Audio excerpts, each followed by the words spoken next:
Welcome back. Well, the United States is rejecting Mexico's request for a special water delivery to Tijuana. The State Department writes this on X. Mexico's continued shortfalls in its water deliveries under the 1944 Water Sharing Treaty are decimating American agriculture, particularly farmers in the Rio Grande Valley. As a result, today, for the first time, the U.S. will deny Mexico's non-treaty request for a special delivery channel for Colorado River water to be delivered to Tijuana. Joining me now is U.S. Secretary of Agriculture, Brooke Rollins. Secretary, good to have you. Thanks very much for being here. Feels like we're in another fight with Mexico. Well, here we go again. I was just there 2 days ago. Today I'm at the White House, obviously, but 2 days ago I was down in the Rio Grande Valley with those very farmers that you just mentioned on the program. They are absolutely decimated. It is close to, the sugar mill has closed. There were only three states in the country that were had a sugar mill. Texas has now closed ours. Now we're down to 2 states because of Mexico not living up to its part in that water treaty. We released some additional funds, thanks to Congress, to help those farmers down there. But listen, that's not a short-term fix. The fix is Mexico must live up to their side of the agreement. And hopefully we'll see some changes. I think the president is ready to really engage on this. Well, you were also in San Juan, Texas yesterday. You did a roundtable on the challenges that farmers and ranchers are facing in the Rio Grande Valley. What specific challenges do you see, and how is it impacting their ability to do business? Listen, they don't have water, and these are third, fourth, fifth, sixth, and seventh generation farmers that I and Senator Cruz and Congresswoman De La Cruz met with. And for the first time in decades, in generations, in 100 years, they can't plant their crops because they don't know whether they will have the water. Okay. One farmer there, Maria, actually talked about how he normally plants 6,000 acres of citrus. He's now down to 4,000, potentially down to 2,000.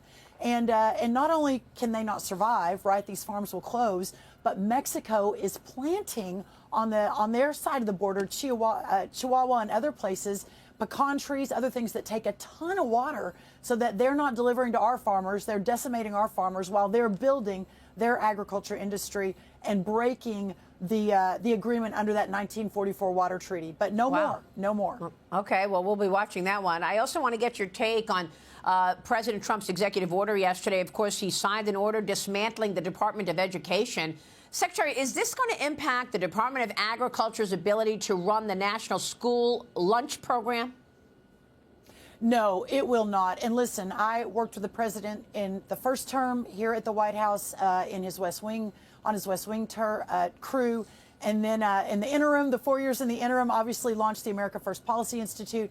Education has always been a massive part of this president's vision on how we take the country back. But most of that was how we return that to the states, how we let the states and the locals under the 10th Amendment of the Constitution, where it should be, how we let them run their own education program. As it relates to USDA and our school lunch program, that is a USDA program. It will continue. We're going to refine it. We're going to reform it. We're going to better align it to make sure it's achieving its stated goals, which, as we're now realizing, so much of the federal government is not achieving their stated goals, their original mission.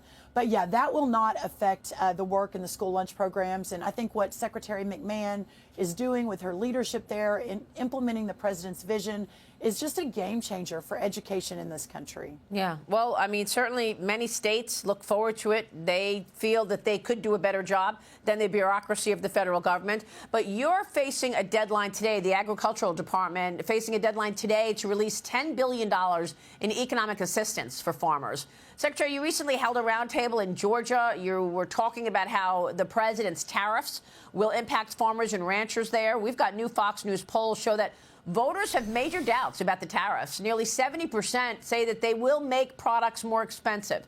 A majority thinks the tariffs will hurt the economy and the jobs market. Are you expecting agricultural products to be more expensive as a result of tariffs, Secretary?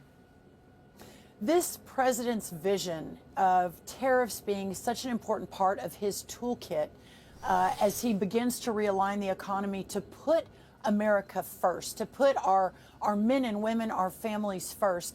Everybody knows, and when they voted in November of 2024, they knew that's what they were voting for. And so as we see the president begin to roll out, as we see him hold accountable Canada with their 250% tariffs on our dairy products, as they see him hold accountable Mexico, China, all of these countries where, you know, we have a 5% on our end when our products go out. They've got 15%, 3 times. This is on average on their end when their products come in. It's not fair, and it's got to be equalized as we move toward more free trade. Now, the president has been very clear, as has Secretary Lutnick, that there may be an interim period as we're readjusting the entire economy. But listen, real change takes disruption.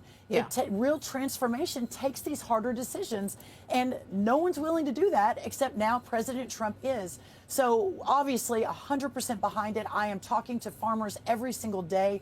They know that the president has their back. They know and are prepared for potentially, you know, an interim period as we move toward what the president has said is the greatest age of prosperity, not just for all Americans, but for our farmers and our ranchers as well. Well, I mean, it's interesting because I don't think anybody understood the significant difference in tariffs. I mean, I don't think people realized a 200 tariff was there while we were giving a much lower one, or that we're at 5% and somebody else is at 15%. So the president has certainly spotlighted an important issue there.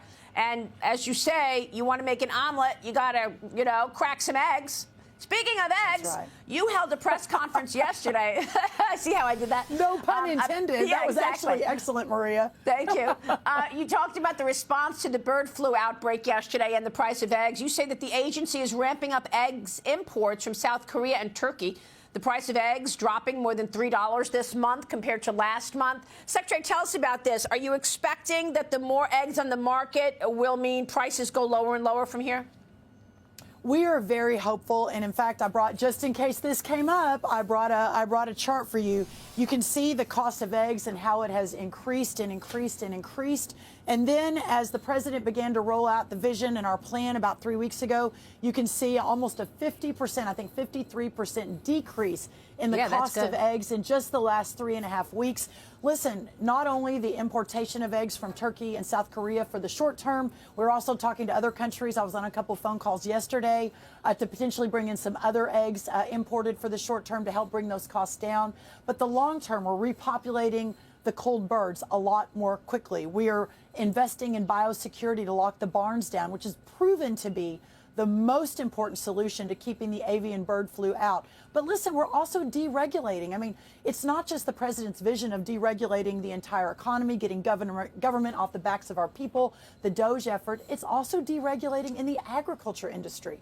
Earlier this week, we announced new line speeds for chickens for our poultry producers, which probably for most of your viewers, they don't know what that means. But what it means for our poultry producers is less government. They can be more efficient and more effective in their production for Americans. Long-term research into therapeutics, vaccines, et cetera. We had a very bold plan that we released 3 or 4 weeks ago, and the market reacted to that for multiples of reasons. So we're really glad to see the cost of eggs coming down. For that single mom in Detroit who's trying to figure out how she's going to make ends meet, especially under the last Biden economy, eggs are a low-cost, nutritious way to feed your family. I've got 4 teenagers, I understand. So it's a bit of good news as the president keeps effectuating this vision for bringing America back. All right, Secretary, we'll be watching your work certainly in that front. Good to see you this morning. Thanks very much. Great. Thank you for having me. Good to see you.